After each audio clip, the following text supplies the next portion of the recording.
Hi there, Lloyd here from Weekend Home Build. For our next project, gagawa tayo ng bedside table or bedside stand. This could also be an art decor para sa inyong mga living spaces.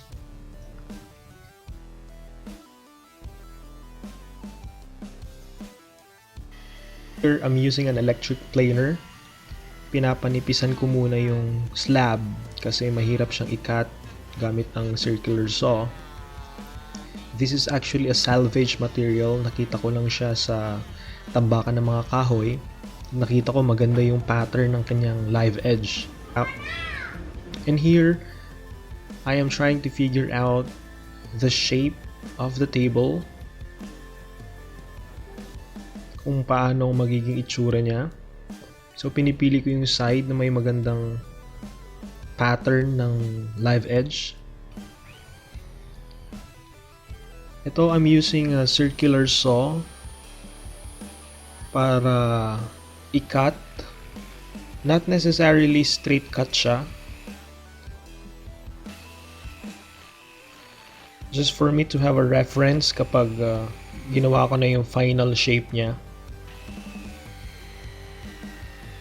Kung mapapansin nyo, medyo nahihirapan yung circular saw. Pero kaya naman, slow and steady.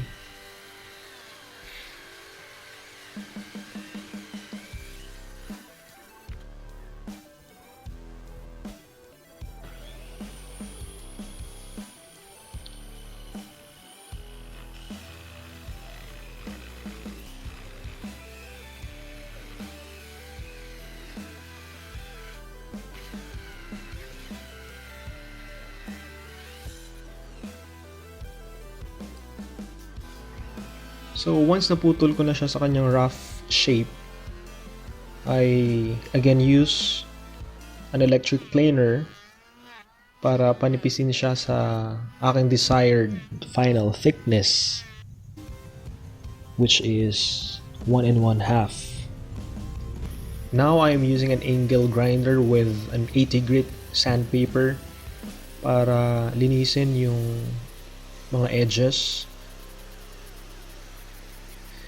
At sa straight edge, ginamitan ko siya ng hand planer or katam.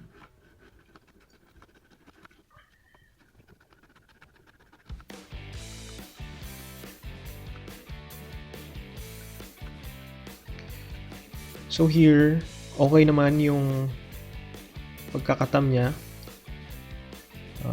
90 degrees naman siya. At ito nga, yung sanding. Ang pinakamahabang sanding na ginawa ko sa tanang buhay ko. So gumamit ako ng 80 grit sandpaper. I went up to 100, 120, and then 150. Kung meron kayong sander or electric sander, mas mapapadali yung buhay nyo. Pero yung mga edges, I had to use hand sanding. Etong piece kasi na to, meron siyang mga concave parts, mga nakalubog na parte. So, I use here a sandpaper. I just roll it up. Then, nilagay ko siya sa cordless drill. And use that to sand yung mga concave parts of the wood. Mas mapapadali ang buhay nyo kung meron kayong mga power tools. But if not, you can always use hand sanding. Here, I'm trying to mark kung gaano kalapad yung magiging width ng table. So I figure out 10 inches will do. Because I also considered yung nakalaylay na part, which is the face of the table. Dito gumamit ako ng backsaw to make the 45-degree cut. Hindi ko ginamit yung circular saw kasi yung 45-degree lock niya sagad na pero hindi pa siya 45. Hence, kailangan kong gawin manual using a backsaw.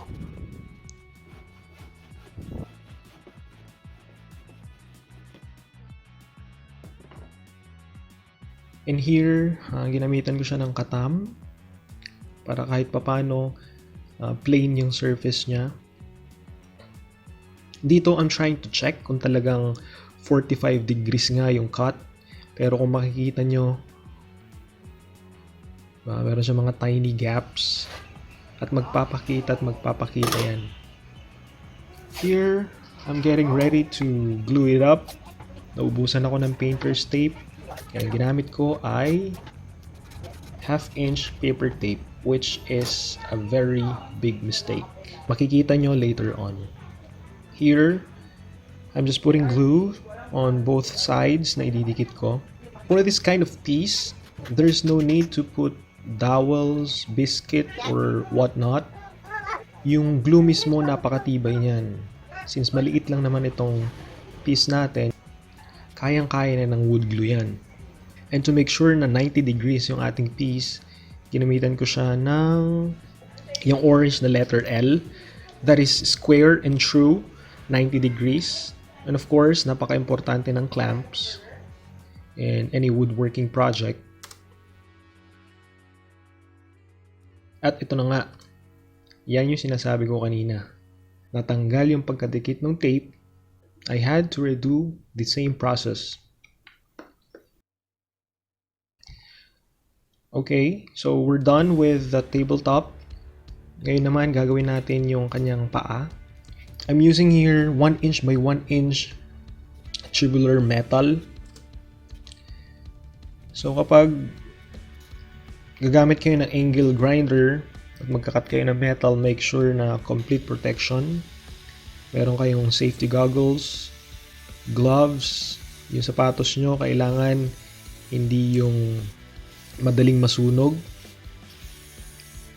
Preferably leather ang gamitin nyo. And of course, wear pants for extra protection.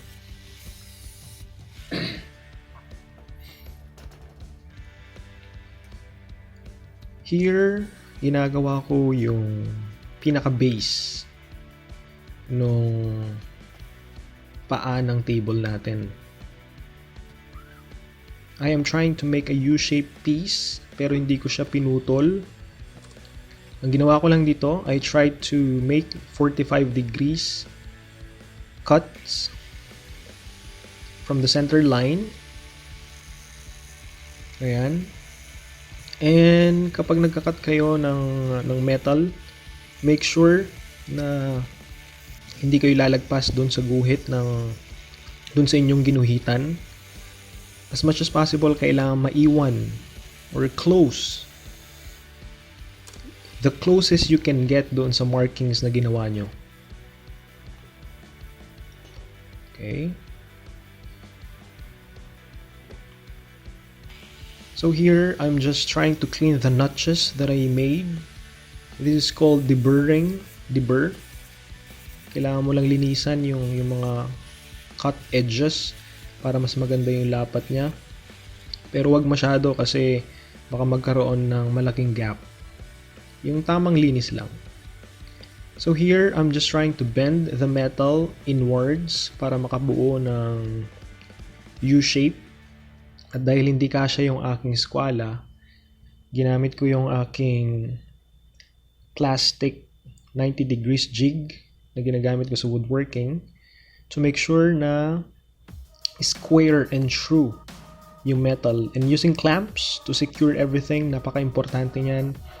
Kasi kapag mag-welding ka ng bakal, at nainitan yung bakal, magwa-warp yan. So gagalaw at gagalaw yung bakal. So make sure secured yung piece na i-weld nyo. So here, I'm just trying to tack weld yung mga edges. Hindi kailangang i-full weld kasi pag full weld mo yan, malamang sa malamang, tatabingi at tatabingi yan. So kailangan tack weld muna. And then, kapag na-tack weld mo na lahat, yun na, full weld mo na siya. And for these types of metals, hindi po pwede yung babaran.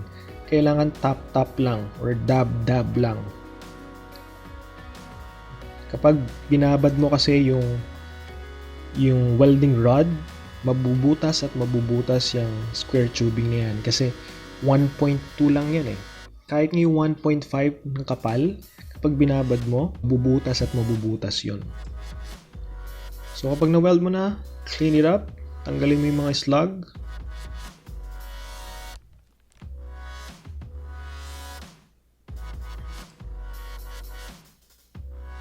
Ito, nilalagay ko na yung dalawang paa ng ating base. Here, I'm doing the fillet weld, yung corner welds na tawag. At naglalagay din ako nung pagpapatungan ng ating top. So, dalawang bracket na yan. Gumamit ako ng welding magnet para hawakan yung dalawang bakal. At naglagay din ako ng paglalagay ng screw.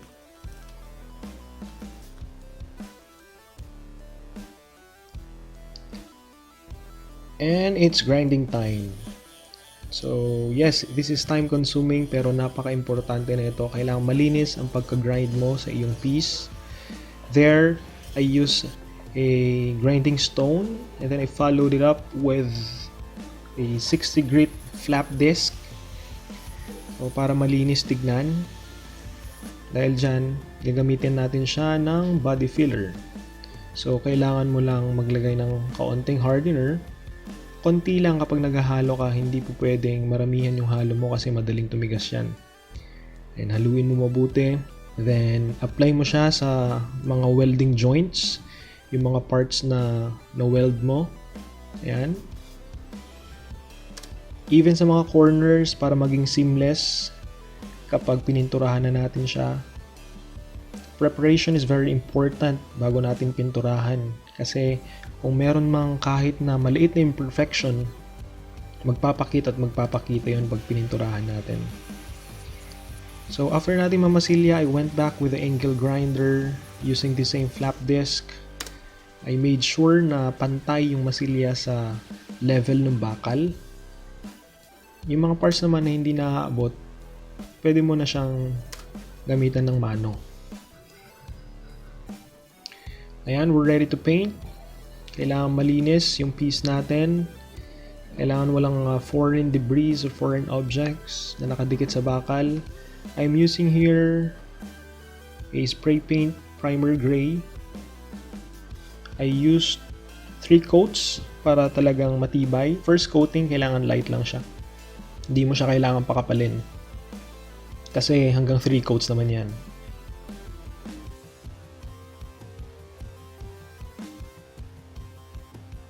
After matuyo, eto na, pininturahan ko na siya ng top coat niya na color white. So again, 3 beses ko siyang inisprayan. As you can see, ang ganda ng pagkalapat ng pintura, lalo na sa mga joints. Kasi minasilya natin siya kanina. We made sure na pantay lahat. Yan ang sikreto ng magandang pagpintura. Nasa preparasyon.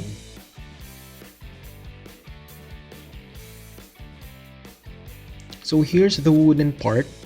Kung mapapansin nyo, may mga small cracks tsaka mga blemishes ang kahoy. Well, what do you expect? This is just a salvaged wood. That is why ginamitan ko siya ng wood stain na mahogany. Hindi ko siya nilagyan ng sanding sealer kasi gusto ko mag-penetrate yung wood stain dun sa grains ng kahoy para maitago na rin yung mga blemishes ng kahoy. So I applied 2 coats ng wood stain. Pinunasan ko na siya ng clean cloth. Dito gumamit ako ng Bosney clear coat. It's not ideal na gumamit ka ng dialog na pintura para sa hardwood. But since this is a small piece, it will work. So pinatuyo ko siya ng 2 araw.